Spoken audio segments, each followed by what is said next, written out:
ശാന്തി. 27/7/24 പ്രഭാതമുരളി ബാബ്ദാദ മധുബൻ. ബാബ പറയുന്നു, മധുരമായ കുട്ടികളെ, ബാബയ്ക്ക് സമാനം ദയാഹൃദയവും മംഗളകാരിയുമാകൂ. ആരാണോ സ്വയവും പുരുഷാർത്ഥം ചെയ്യുന്നത്, മറ്റുള്ളവരെയും ചെയ്യിക്കുന്നത്, അവരാണ് വിവേകശാലികൾ. ചോദ്യം: കുട്ടികളായ നിങ്ങൾക്ക് തൻ്റെ പഠനത്തിലൂടെ ഏതൊരു ചെക്കിംഗ് ചെയ്യുവാൻ സാധിക്കും? നിങ്ങളുടെ പുരുഷാർത്ഥം എന്താണ്? ഉത്തരം: നമ്മൾ ഉത്തമ പാർട്ടാണ് അഭിനയിച്ചുകൊണ്ടിരിക്കുന്നത്, അതോ മധ്യമമാണോ, അതോ കനിഷ്ഠമാണോ എന്ന പഠനത്തിലൂടെ നിങ്ങൾക്ക് ചെക്കിംഗ് ചെയ്യാൻ സാധിക്കും. ആരാണോ മറ്റുള്ളവരെയും ഉത്തമം ആക്കുന്നത്, അതായത് സർവീസ് ചെയ്ത് ബ്രാഹ്മണരുടെ അഭിവൃദ്ധി ഉണ്ടാക്കുന്നത്, അവരുടേത് ഏറ്റവും ഉത്തമ പാർട്ട് എന്ന് പറയും. നിങ്ങളുടെ പുരുഷാർത്ഥം പഴയ ചെരുപ്പ് ഊരി പുതിയ ചെരുപ്പ് ധരിക്കുന്നതിൻ്റേതാണ്. എപ്പോഴാണോ ആത്മാവ് പവിത്രമാകുന്നത്, അപ്പോൾ അതിന് പുതിയ പവിത്ര ചെരുപ്പ് അഥവാ ശരീരം ലഭിക്കും. ഓം ശാന്തി. കുട്ടികൾ രണ്ട് ഭാഗത്തു നിന്നും സമ്പാദ്യം ചെയ്തുകൊണ്ടിരിക്കുന്നു. ഒരു ഭാഗത്താണ് ഓർമ്മയുടെ യാത്രയിലൂടെയുള്ള സമ്പാദ്യം, മറുഭാഗത്താണ് 84-ൻ്റെ ചക്രത്തിൻ്റെ ജ്ഞാനം സ്മരിക്കുന്നതിലൂടെയുള്ള സമ്പാദ്യം. ഇതിനെ പറയുന്നത് ഡബിൾ വരുമാനം എന്നാണ്. അജ്ഞാനകാലത്തിലുള്ളത് അല്പകാലത്തെ ക്ഷണഭങ്കുര സിംഗിൾ വരുമാനമാണ്. നിങ്ങളുടെ ഈ ഓർമ്മയുടെ യാത്രയുടെ വരുമാനം വളരെ വലുതാണ്. ആയുസ്സും നീണ്ടതാകുന്നു, പവിത്രവുമാകുന്നു, എല്ലാ ദുഃഖങ്ങളിൽ നിന്നും മുക്തമാകുന്നു. വളരെ വലിയ വരുമാനമാണ്. സത്യയുഗത്തിൽ ആയുസ്സും നീണ്ടതാകുന്നു. ദുഃഖത്തിൻ്റെ പേരേയില്ല, കാരണം അവിടെ രാവണ രാജ്യമേ ഇല്ല. അജ്ഞാനകാലത്തിൽ പഠനത്തിൻ്റെ അല്പകാല സുഖമുണ്ടായിരിക്കും.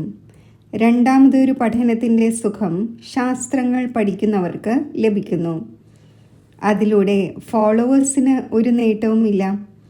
ഫോളോവേഴ്സുമല്ല, കാരണം അവർ ഡ്രസ്സോ മറ്റോ മാറുന്നില്ല, വീടും കുടുംബവും ഉപേക്ഷിക്കുന്നില്ല.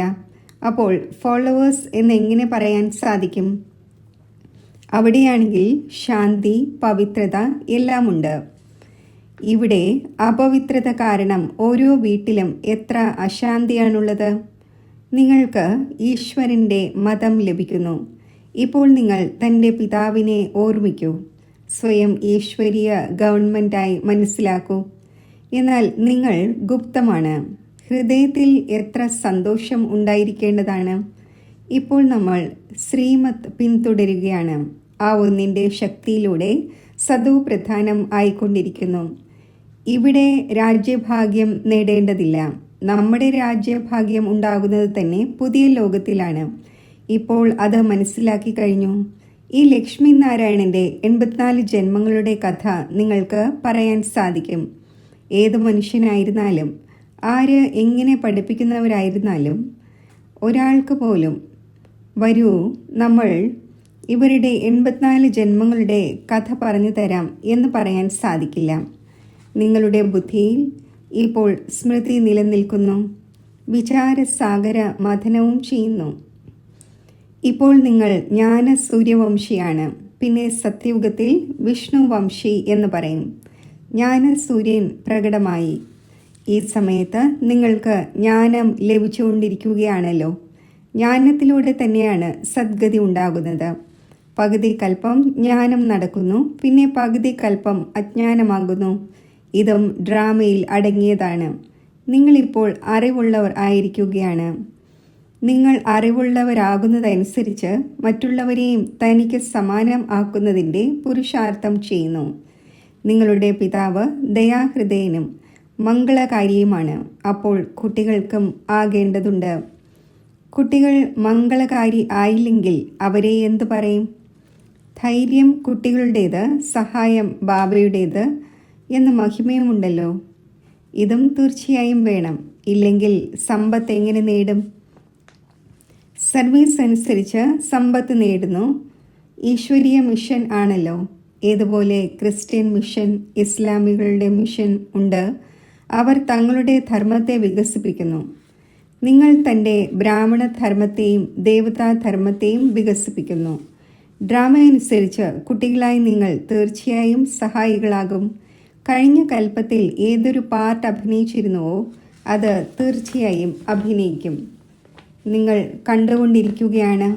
ഓരോരുത്തരും തൻ്റെ ഉത്തമവും അധമവും കനിഷ്ഠവുമായ പാർട്ട് അഭിനയിച്ചുകൊണ്ടിരിക്കുന്നു. ആരാണോ ഉത്തമമാക്കുന്നവർ അവർ ഏറ്റവും ഉത്തമ പാർട്ട് അഭിനയിക്കുന്നു. അപ്പോൾ എല്ലാവർക്കും ബാബയുടെ പരിചയം നൽകണം. ആദ്യ മധ്യ അന്ത്യത്തിൻ്റെ രഹസ്യം മനസ്സിലാക്കിച്ചു കൊടുക്കണം. ഋഷി മുനിമാരും മറ്റും നേതി ഇതല്ല എന്ന് പറഞ്ഞു വന്നു. പിന്നെ സർവവ്യാപി എന്ന് പറയുന്നു. ഒന്നും അറിയുന്നില്ല. ഡ്രാമയനുസരിച്ച് ആത്മാവിൻ്റെ ബുദ്ധിയും തമോ പ്രധാനമായി മാറുന്നു. ശരീരത്തിൻ്റെ ബുദ്ധി എന്ന് പറയില്ല. ആത്മാവിൽ തന്നെയാണ് മനസ്സും ബുദ്ധിയും ഉള്ളത്.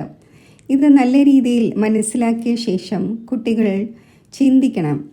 പിന്നെ മനസ്സിലാക്കിച്ചു കൊടുക്കേണ്ടതുണ്ട്. ലോകർ ശാസ്ത്രങ്ങളും മറ്റും കേൾപ്പിക്കുന്നതിനായി എത്ര കടകൾ തുറന്ന് ഇരിക്കുകയാണ്. നിങ്ങളുടേതും കടയാണ്. വലിയ വലിയ പട്ടണങ്ങളിൽ വലിയ കട വേണം. ആരാണോ തീവ്രമായ കുട്ടികൾ അവരുടെ അടുക്കൽ ധാരാളം ഖജനാവ് ഉണ്ടായിരിക്കും. ഇത്രയും ഖജനാവില്ലെങ്കിൽ ആർക്കും നൽകാൻ സാധിക്കില്ല. ധാരണ നമ്പർ വൈസ് ആയി ഉണ്ടാകുന്നു. ആർക്കും മനസ്സിലാക്കിച്ചു കൊടുക്കാൻ സാധിക്കും വിധം കുട്ടികൾക്ക് നല്ല രീതിയിൽ ധാരണ ചെയ്യേണ്ടതുണ്ട്. കാര്യം വലുതൊന്നുമല്ല, സെക്കൻഡിൻ്റെ കാര്യമാണ്. ബാബയിൽ നിന്നും സമ്പത്തെടുക്കണം. നിങ്ങൾ ആത്മാക്കൾ ബാബയെ തിരിച്ചറിഞ്ഞു. അപ്പോൾ പരിധിയില്ലാത്ത അധികാരിയായി. അധികാരികളും നമ്പർ വൈസാണ്. രാജാവും അധികാരിയാണ്. അപ്പോൾ പ്രജകളും പറയും നമ്മളും അധികാരിയാണ്. നമ്മുടെ ഭാരതം എന്ന് എല്ലാവരും പറയുന്നുണ്ടല്ലോ. നിങ്ങളും പറയുന്നു ശ്രീമത്തനുസരിച്ച് നമ്മൾ നമ്മുടെ സ്വർഗം സ്ഥാപിച്ചുകൊണ്ടിരിക്കുന്നു. പിന്നെ സ്വർഗത്തിലും രാജധാനിയാണ്. അനേകം പ്രകാരത്തിലുള്ള പദവികളുണ്ട്. പുരുഷാർത്ഥം ഉയർന്ന പദവി നേടുന്നതിൻ്റേത് ചെയ്യേണ്ടതുണ്ട്. ബാബ പറയുന്നു എത്രത്തോളം ഇപ്പോൾ പുരുഷാർത്ഥം ചെയ്ത് പദവി നേടുമോ അത് തന്നെയായിരിക്കും കൽപ്പാന്തരത്തിലേത്. പരീക്ഷയിൽ ആർക്കെങ്കിലും മാർക്സ് കുറഞ്ഞു പോവുകയാണെങ്കിൽ പിന്നെ ഹാർട്ട് ഫെയിലും ആകുന്നു. ഇതാണെങ്കിൽ പരിധിയില്ലാത്ത കാര്യമാണ്. പൂർണ്ണമായും പുരുഷാർത്ഥം ചെയ്തില്ലെങ്കിൽ പിന്നെ നിരാശവുമാകും, ശിക്ഷയും അനുഭവിക്കേണ്ടി വരും. ആ സമയത്ത് എന്താണ് ചെയ്യാൻ കഴിയുക? ഒന്നും കഴിയില്ല. ആത്മാവ് എന്തു ചെയ്യും? അവരാണെങ്കിൽ ജീവഘാതം ചെയ്യുന്നു, മുങ്ങി മരിക്കുന്നു. ഇതിൽ ഘാതത്തിൻ്റെയോ മറ്റോ കാര്യമില്ല. ആത്മാവിൻ്റെ ഹത്യ ഉണ്ടാകുന്നില്ല. അത് അവിനാശിയാണ്. പിന്നെ ശരീരത്തിൻ്റെ ഹത്യയാണ് ഉണ്ടാകുന്നത്. അതിലൂടെ നിങ്ങൾ പാർട്ട് അഭിനയിക്കുന്നു. ഇപ്പോൾ നിങ്ങൾ പുരുഷാർത്ഥം ചെയ്യുന്നു. ഈ പഴയ ചെരുപ്പ് ഊരി നമ്മൾ പുതിയ ദേവതാ ചെരുപ്പ് എടുക്കുന്നതിന് വേണ്ടി. ഇത് ആരാണ് പറയുന്നത്? ആത്മാവ്. കുട്ടികൾ നമുക്ക് പുതിയ വസ്ത്രം നൽകൂ എന്ന് പറയുന്നുവല്ലോ. നമ്മൾ ആത്മാക്കൾക്കും പുതിയ വസ്ത്രം വേണം. ബാബ പറയുന്നു നിങ്ങളുടെ ആത്മാവ് പുതിയതാകുമ്പോൾ ശരീരവും പുതിയത് വേണം. അപ്പോഴാണ് ശോഭയുള്ളത്. ആത്മാവ് പവിത്രമാകുമ്പോൾ 5 തത്വങ്ങളും പുതിയതാകുന്നു.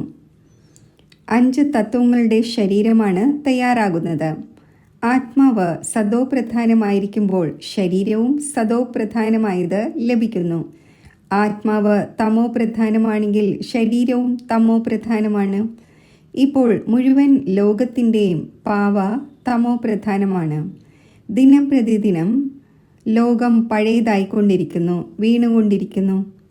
പുതിയതിൽ നിന്നും പഴയത് ഓരോ വസ്തുവും ആകുന്നു. പഴയതാകുമ്പോൾ പിന്നെ ഡിസ്ട്രോയ് ആകുന്നു. ഇത് മുഴുവൻ സൃഷ്ടിയുടെയും ചോദ്യമാണ്. അതിനെ സംബന്ധിക്കുന്നതാണ് എന്നർത്ഥം. പുതിയ ലോകത്തെ സത്യയുഗമെന്നും പഴയ ലോകത്തെ കലിയുഗമെന്നും പറയുന്നു. പിന്നെ ഈ സംഗമയുഗത്തെക്കുറിച്ച് ആർക്കും അറിയില്ല. നിങ്ങൾ തന്നെയാണ് അറിയുന്നത്. ഈ പഴയ ലോകം മാറേണ്ടതുണ്ട്. ഇപ്പോൾ പരിധിയില്ലാത്ത ബാബ പിതാവും ടീച്ചറും ഗുരുവുമാണ്. ആ ഒന്നിൻ്റെ ആജ്ഞയാണ് പാവനമാകൂ. കാമം മഹാശത്രുവാണ്. അതിൻ്റെ മേൽ ജയം നേടി ജഗത് ജീത്താകൂ. ജഗത് ജീത്ത് എന്നാൽ വിഷ്ണുവംശിയാകൂ. കാര്യം ഒന്നു തന്നെയാണ്. ഈ വാക്കുകളുടെ അർത്ഥം നിങ്ങൾ അറിയുന്നുണ്ട്. കുട്ടികൾക്കറിയാം, നമ്മളെ പഠിപ്പിക്കുന്നവൻ ബാബയാണ്. ആദ്യം ഈ ഉറച്ച നിശ്ചയം ആവശ്യമാണ്. കുട്ടി വലുതാകുമ്പോൾ പിതാവിനെ ഓർമ്മിക്കാൻ തുടങ്ങും. പിന്നെ ടീച്ചറിനെയും പിന്നെ ഗുരുവിനെയും ഓർമ്മിക്കേണ്ടി വരും. പല പല സമയത്ത് 3 പേരെയും ഓർമ്മിക്കും. ഇവിടെയാണെങ്കിൽ നിങ്ങൾക്ക് 3 പേരെയും ഒരുമിച്ച് ഒരേ സമയത്ത് ലഭിച്ചിരിക്കുന്നു. ബാബയും ടീച്ചറും ഗുരുവും ഒന്ന് തന്നെയാണ്. അവരാണെങ്കിൽ വാനപ്രസ്ഥത്തിൻ്റെയും അർത്ഥം മനസ്സിലാക്കുന്നില്ല. വാനപ്രസ്ഥത്തിലേക്ക് പോകണം, അതിനാൽ ഗുരുവിനെ സ്വീകരിക്കേണ്ടത് ആവശ്യമാണ് എന്ന് വിചാരിക്കുന്നു. 60 വയസ്സിനു ശേഷം ഗുരുവിനെ സ്വീകരിക്കുന്നു. ഈ നിയമം ഇപ്പോൾ തന്നെയാണ് വന്നത്. ബാബ പറയുന്നു, ഇദ്ദേഹത്തിൻ്റെ വളരെയധികം ജന്മങ്ങളുടെ അന്തിമത്തിൽ വാനപ്രസ്ഥ അവസ്ഥയിൽ ഞാൻ ഇദ്ദേഹത്തിൻ്റെ സദ്ഗുരു ആകുന്നു. ബാബയും പറയുന്നു, 60 വയസ്സിനു ശേഷം സദ്ഗുരുവിനെ ലഭിച്ചു. നിർവാണധാമത്തിൽ പോകുന്നതിനുള്ള സമയമായപ്പോൾ ബാബ വരുന്നത് തന്നെ എല്ലാവരെയും നിർവാണധാമത്തിലേക്ക് കൊണ്ടുപോകാനാണ്. മുക്തിധാമത്തിൽ പോയ ശേഷം പാട്ട് അഭിനയിക്കുന്നതിന് വരേണ്ടി വരുന്നു. വാനപ്രസ്ഥ അവസ്ഥ വളരെ പേർക്ക് ഉണ്ടാകുന്നു. പിന്നെ ഗുരുവിനെ സ്വീകരിക്കുന്നു. ഇക്കാലത്താണെങ്കിൽ ചെറിയ കുട്ടി ഉണ്ടാകുമ്പോൾ അതിനെയും ഗുരുവിനെ സ്വീകരിപ്പിക്കുന്നു. പിന്നെ ഗുരുവിന് ദക്ഷിണ ലഭിക്കും. ക്രിസ്ത്യനൈസ് ചെയ്യിക്കുന്നതിനായി മടിത്തട്ടിൽ നൽകുന്നു. എന്നാൽ അവർ നിർവാണധാമത്തിലേക്ക് പോകുന്നില്ല. ഈ എല്ലാ രഹസ്യവും ബാബ മനസ്സിലാക്കിച്ചു തരുന്നു. ഈശ്വരൻ്റെ അറ്റം വരെയും ഈശ്വരൻ തന്നെ പറഞ്ഞു തരും. തുടക്കം മുതൽ പറഞ്ഞു തന്നുവന്നു. തന്നെക്കുറിച്ചും പൂർണ്ണമായും നൽകുന്നു. സൃഷ്ടിയുടെ ജ്ഞാനവും നൽകുന്നു. ഈശ്വരൻ സ്വയം വന്ന് ആദി സനാതന ദേവീ ദേവതയുടെ, അതായത് സ്വർഗത്തിൻ്റെ സ്ഥാപന ചെയ്യുന്നു. ഇതിൻ്റെ നാമം ഭാരതത്തിൽ തന്നെയാണ് തുടർന്നു വരുന്നത്. ഗീതയിൽ കേവലം ശ്രീകൃഷ്ണൻ്റെ പേര് ചേർത്ത് എത്ര ആശയക്കുഴപ്പം ഉണ്ടാക്കി. ഇതും ഡ്രാമയിലുണ്ട്. തോൽവിയുടെയും ജയത്തിൻ്റെയും കളിയാണ്. ഇതിൽ ജയപരാജയങ്ങൾ എങ്ങനെ ഉണ്ടാകുന്നു? ഇത് ബാബയ്ക്കല്ലാതെ മറ്റാർക്കും പറയാൻ സാധിക്കില്ല. ഈ ലക്ഷ്മി നാരായണന് പോലും നമുക്ക് വീണ്ടും തോൽക്കേണ്ടതുണ്ട് എന്നതറിയില്ല. ഇത് കേവലം നിങ്ങൾ ബ്രാഹ്മണർ മാത്രമാണ് അറിയുന്നത്. ശൂദ്രരും അറിയുന്നില്ല. ബാബ തന്നെയാണ് വന്ന് നിങ്ങളെ ബ്രാഹ്മണനിൽ നിന്നും ദേവതയാക്കുന്നത്. ഹംസോ, ഞാൻ അതാകുന്നു എന്നതിൻ്റെ അർത്ഥം തികച്ചും വ്യത്യസ്തമാണ്. ഓം എന്നതിൻ്റെ അർത്ഥം വ്യത്യസ്തമാണ്. മനുഷ്യർ അർത്ഥമറിയാതെ എന്ത് തോന്നുന്നുവോ അത് പറയുന്നു. ഇപ്പോൾ നിങ്ങൾ അറിയുന്നുണ്ട് എങ്ങനെയാണ് താഴെ വീഴുകയും പിന്നെ കയറുകയും ചെയ്യുന്നത്. ഈ ജ്ഞാനം ഇപ്പോൾ കുട്ടികളായ നിങ്ങൾക്ക് ലഭിക്കുന്നു. ഡ്രാമയനുസരിച്ച് വീണ്ടും കൽപ്പത്തിനു ശേഷം ബാബ തന്നെ വന്ന് പറഞ്ഞു തരും. ഏതെല്ലാം ധർമ്മസ്ഥാപകരുണ്ടോ അവർ വന്ന് വീണ്ടും തൻ്റെ ധർമ്മം തൻ്റേതായ സമയത്ത് സ്ഥാപിക്കും. പുരുഷാർത്ഥത്തിൻ്റെ നമ്പർ അനുസരിച്ച് എന്ന് പറയില്ല. സമയത്തിൻ്റെ നമ്പർ അനുസരിച്ച്, ക്രമമനുസരിച്ച് അവരവരുടെ ധർമ്മം സ്ഥാപിക്കുന്നു. ഇത് ഒരേ ഒരു ബാബ തന്നെയാണ് മനസ്സിലാക്കിച്ചു തരുന്നത്. ഞാൻ എങ്ങനെയാണ് ബ്രാഹ്മണൻ പിന്നെ സൂര്യവംശി ചന്ദ്രവംശി ഡിനൈസ്റ്റി സ്ഥാപിക്കുന്നത് എന്ന്. ഇപ്പോൾ നിങ്ങൾ ജ്ഞാന സൂര്യവംശികൾ പിന്നെ വിഷ്ണുവംശിയാകുന്നു. ഏതെങ്കിലും തെറ്റുകൾ കണ്ടെത്താത്ത വിധം വാക്ക് വളരെ സൂക്ഷിച്ച് എഴുതണം. നിങ്ങൾ ഇതറിയുന്നുണ്ട്. ഈ ജ്ഞാനത്തിൻ്റെ ഓരോരോ മഹാവാക്യവും രത്നവും വജ്രവുമാണ്. കുട്ടികൾക്ക് മനസ്സിലാക്കിച്ചു കൊടുക്കുന്നതിൻ്റെ വളരെയധികം റിഫൈൻനെസ് ആവശ്യമാണ്. ഏതെങ്കിലും വാക്ക് തെറ്റായി പുറപ്പെട്ടാൽ ഉടൻ റൈറ്റാക്കി മനസ്സിലാക്കിച്ചു കൊടുക്കേണ്ടതാണ്. ഏറ്റവും കടുത്ത തെറ്റാണ് ബാബയെ മറക്കുക എന്നത്. ബാബ ആജ്ഞാപിക്കുകയാണ്, എന്നെ മാത്രം ഓർമ്മിക്കൂ, ഇത് മറക്കാൻ പാടില്ല. ബാബ പറയുന്നു, നിങ്ങൾ വളരെയധികം പുരാതനമായ പ്രിയതമയാണ്. നിങ്ങൾ എല്ലാ പ്രിയതമമാർക്കും ഒരു പ്രിയതമനാണുള്ളത്. അവരാണെങ്കിൽ അന്യോന്യം മുഖത്തിന്മേൽ പ്രിയതമയും പ്രിയതമനും ആകുന്നു. ഇവിടെയാണെങ്കിൽ പ്രിയതമൻ ഒന്നാണ്. ആ ഒന്ന് എത്ര പ്രിയതമകളെ ഓർമ്മിക്കും? അനേകർക്ക് ഒന്നിനെ ഓർമ്മിക്കുന്നത് സഹജമാണ്. ഒന്നിന് അനേകരെ എങ്ങനെ ഓർമ്മിക്കാൻ കഴിയും? ബാബയോട് പറയുന്നു, ബാബ, നമ്മൾ അങ്ങയെ ഓർമ്മിക്കുന്നു. അങ്ങ് നമ്മളെ ഓർമ്മിക്കുന്നുണ്ടോ? ഓർമ്മിക്കേണ്ടത് നിങ്ങൾക്കാണ്, പതീതത്തിൽ നിന്നും പാവനമാകുന്നതിന് വേണ്ടി. ഓർമ്മിക്കുവാനായി ഞാൻ പതീതമൊന്നുമല്ല. നിങ്ങളുടെ ജോലിയാണ് ഓർമ്മിക്കുക എന്നത്. കാരണം പാവനമാകേണ്ടതുണ്ട്. ആര് എത്ര ഓർമ്മിക്കുന്നുവോ, നല്ല രീതിയിൽ സർവീസ് ചെയ്യുന്നുവോ അവർക്ക് ധാരണയുണ്ടാകുന്നു. ഓർമ്മയുടെ യാത്ര വളരെ ഡിഫിക്കൽട്ടാണ്. ഇതിൽ തന്നെയാണ് യുദ്ധം നടക്കുന്നത്. പിന്നെ 84ന്റെ ചക്രം നിങ്ങൾ മറന്നു പോവുക എന്നത് പാടില്ല. ഈ കാതുകൾ സ്വർണത്തിൻ്റെ പാത്രമാകണം. എത്രത്തോളം നിങ്ങൾ ഓർമ്മിക്കുമോ അത്രയും നല്ല ധാരണയുണ്ടാകും. ഇതിൽ ശക്തി അവശേഷിക്കും. അതിനാൽ ഓർമ്മയുടെ മൂർച്ച ആവശ്യമാണ് എന്ന് പറയുന്നു. ജ്ഞാനത്തിലൂടെ സമ്പാദ്യമാണ്. ഓർമ്മയിലൂടെ സർവശക്തികളും നമ്പർ വൈസായി ലഭിക്കുന്നു. വാളുകളിലും നമ്പർ വൈസായി മൂർച്ചയിൽ വ്യത്യാസമുണ്ട്. അത് സ്ഥൂലമായ കാര്യങ്ങളാണ്. മുഖ്യമായ കാര്യം ബാബ ഒന്ന് തന്നെയാണ് പറയുന്നത്, അൽഫിനെ ഓർമ്മിക്കൂ. ലോകത്തിൻ്റെ വിനാശത്തിനു വേണ്ടി ഈ ഒരു അറ്റോമിക് ബോംബ് അവശേഷിക്കും, മറ്റൊന്നുമില്ല. അതിൽ സേനയും ആവശ്യമില്ല, ക്യാപ്റ്റനും വേണ്ട. ഇക്കാലത്താണെങ്കിൽ അവിടെ ഇരിക്കവേ തന്നെ ബോംബ് ഇടുവാൻ തക്കവണ്ണം ഉണ്ടാക്കിയിരിക്കുകയാണ്. നിങ്ങൾ ഇവിടെ ഇരിക്കവേ തന്നെ രാജ്യം നേടുന്നു. അവർ അവിടെ ഇരുന്നു കൊണ്ട് എല്ലാത്തിൻ്റെയും വിനാശം ചെയ്യിക്കും. നിങ്ങളുടെ ജ്ഞാനവും യോഗവും അവരുടെ മൃത്യുവിൻ്റെ സാധനങ്ങളും ഈക്വലാകുന്നു. ഇതും കളിയാണ്. എല്ലാവരും ആക്ടേഴ്സാണല്ലോ. ഭക്തിമാർഗം പൂർത്തിയായി. ബാബ തന്നെയാണ് വന്ന് തൻ്റെയും രചനയുടെ ആദിമധ്യാന്ത്യത്തിൻ്റെയും പരിചയം നൽകുന്നത്. ഇപ്പോൾ ബാബ പറയുന്നു, വ്യർത്ഥത്തിൻ്റെ കാര്യങ്ങൾ നിങ്ങൾ കേൾക്കാതിരിക്കൂ. അതിനാൽ ഹിയർ നോ ഈവിൾ. ഇതിൻ്റെ ചിത്രം ഉണ്ടാക്കിയിട്ടുണ്ട്. മുൻപ് കുരങ്ങൻ്റേത് ഉണ്ടാക്കുമായിരുന്നു, ഇപ്പോൾ മനുഷ്യൻ്റേത് ഉണ്ടാക്കുന്നു. കാരണം രൂപം മനുഷ്യൻ്റേതാണ്, എന്നാൽ മുഖം കുരങ്ങൻ്റേത് പോലെയാണ്. അതിനാൽ താരതമ്യം ചെയ്യുന്നു.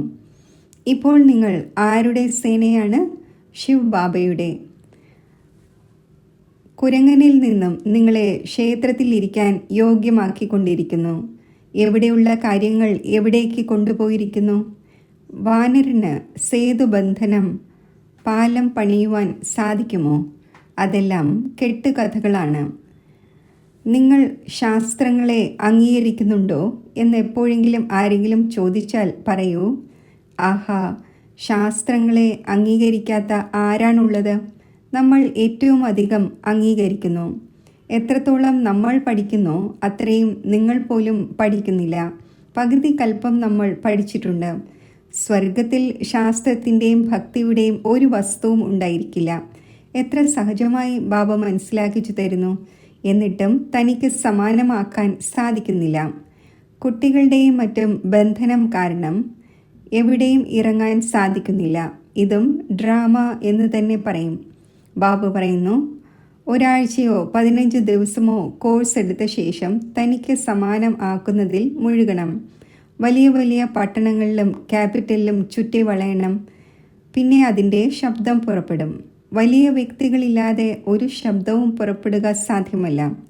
ശക്തമായി ചുറ്റി വളയൂ, പിന്നെ വളരെ പേർ വരും. ബാബയുടെ ഡയറക്ഷൻ ലഭിക്കുന്നുവല്ലോ. ശരി, മധുരമധുരമായ സിഖില്ലത കുട്ടികൾക്ക് മാതാവും പിതാവുമായ ബാബ് ദാദയുടെ സ്നേഹസ്മരണകൾ. Good morning. ആത്മീയ പിതാവിൻ്റെ ആത്മീയ കുട്ടികൾക്ക് നമസ്തേ. ധാരണയ്ക്കുള്ള മുഖ്യസാരം: ജ്ഞാനത്തിലൂടെയും യോഗത്തിലൂടെയും തൻ്റെ ബുദ്ധിയെ റിഫൈൻഡ് ആക്കണം. ബാബയെ മറക്കുന്നതിൻ്റെ തെറ്റ് ഒരിക്കലും ചെയ്യരുത്. പ്രിയതമയായി പ്രിയതമനെ ഓർമ്മിക്കണം. ബന്ധനമുക്തമായി തനിക്ക് സമാനം ആക്കുന്നതിൻ്റെ സേവനം ചെയ്യണം. ഉയർന്ന പദവി നേടുന്നതിൻ്റെ പുരുഷാർത്ഥം ചെയ്യണം. പുരുഷാർത്ഥത്തിൽ ഒരിക്കലും നിരാശമാകരുത്. വരദാനം: 1 മിനിറ്റിൻ്റെ ഏകാഗ്രസ്ഥിതിയിലൂടെ ശക്തിശാലി അനുഭവം ചെയ്യുകയും ചെയ്യിപ്പിക്കുകയും ചെയ്യുന്ന ഏകാന്തവാസിയായി ഭവിക്കട്ടെ. ഏകാന്തവാസിയാവുക എന്നാൽ ഏതെങ്കിലും ഒരു ശക്തിശാലി സ്ഥിതിയിൽ സ്ഥിതി ചെയ്യുക. ഒന്നുകിൽ ബീജരൂപസ്ഥിതിയിൽ സ്ഥിതി ചെയ്യൂ, അല്ലെങ്കിൽ ലൈറ്റ് മൈറ്റ് ഹൗസിൻ്റെ സ്ഥിതിയിൽ സ്ഥിതി ചെയ്ത് വിശ്വത്തിന് ലൈറ്റും മൈറ്റും നൽകൂ. അല്ലെങ്കിൽ ഫരിസ്താ സ്ഥിതിയിലൂടെ മറ്റുള്ളവർക്ക് അവ്യക്ത സ്ഥിതിയുടെ അനുഭവം ഉണ്ടാക്കിക്കൂ. 1 സെക്കൻഡോ 1 മിനിറ്റോ പോലും ഈ സ്ഥിതിയിൽ ഏകാഗ്രമായി സ്ഥിതി ചെയ്യുമെങ്കിൽ സ്വയം തനിക്കും അന്യ ആത്മാക്കൾക്കും വളരെയധികം നേട്ടം നൽകാൻ സാധിക്കും. കേവലം ഇതിൻ്റെ പ്രാക്ടീസാണ് വേണ്ടത്. സ്ലോഗൻ: ആരുടെ ഓരോ സങ്കല്പത്തിലും ഓരോ വാക്കിലും പവിത്രതയുടെ വൈബ്രേഷൻ ഉൾക്കൊള്ളപ്പെട്ടിരിക്കുന്നോ അവരാണ് ബ്രഹ്മചാരി. ഓം ശാന്തി.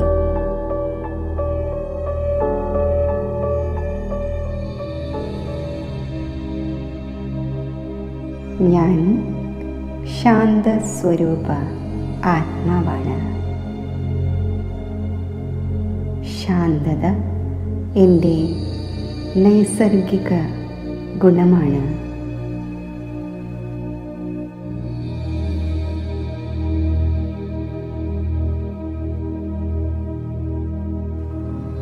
ഈ ശാന്തസ്വരൂപ അവസ്ഥയിൽ സ്ഥിതി ചെയ്യുമ്പോൾ ശാന്തിയുടെ ഒരു പ്രഭാവലയം എനിക്ക് ചുറ്റും സൃഷ്ടിക്കപ്പെടുന്നു.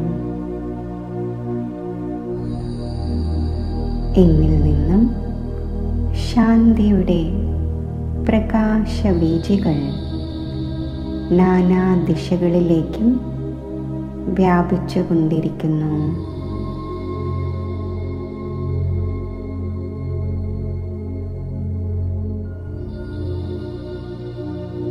ശാന്തിയുടെ അഗാധ തലങ്ങളിൽ എത്തിച്ചേരവേ അലൗകികമായ ആത്മസംതൃപ്തിയുടെ അവസ്ഥയിൽ ഞാൻ സ്ഥിതി ചെയ്യുന്നു.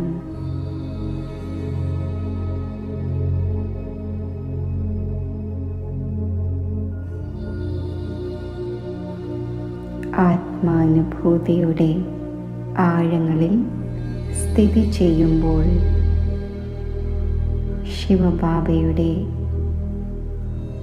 ദിവ്യ സാന്നിധ്യം എനിക്ക് അനുഭവപ്പെടുന്നു.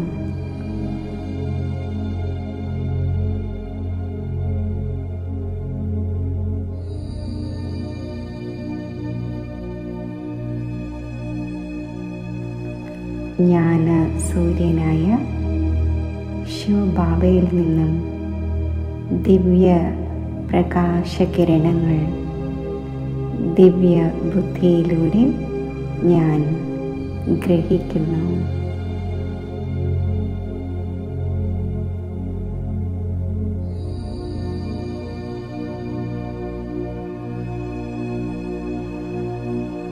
ശാന്തിയുടെയും പവിത്രതയുടെയും ശക്തി എന്നിൽ നിറയുന്നു.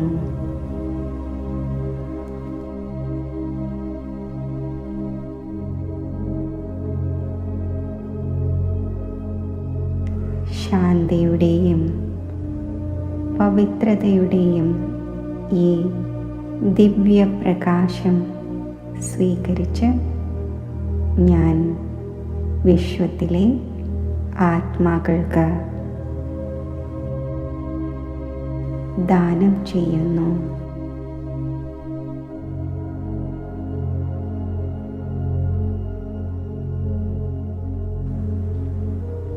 ഈ ദിവ്യ പ്രകാശം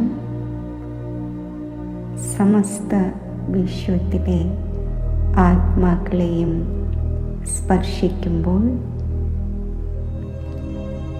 അവരും ശാന്ത സ്വരൂപ അവസ്ഥയിൽ സ്ഥിരത കൈവരിക്കുന്നു.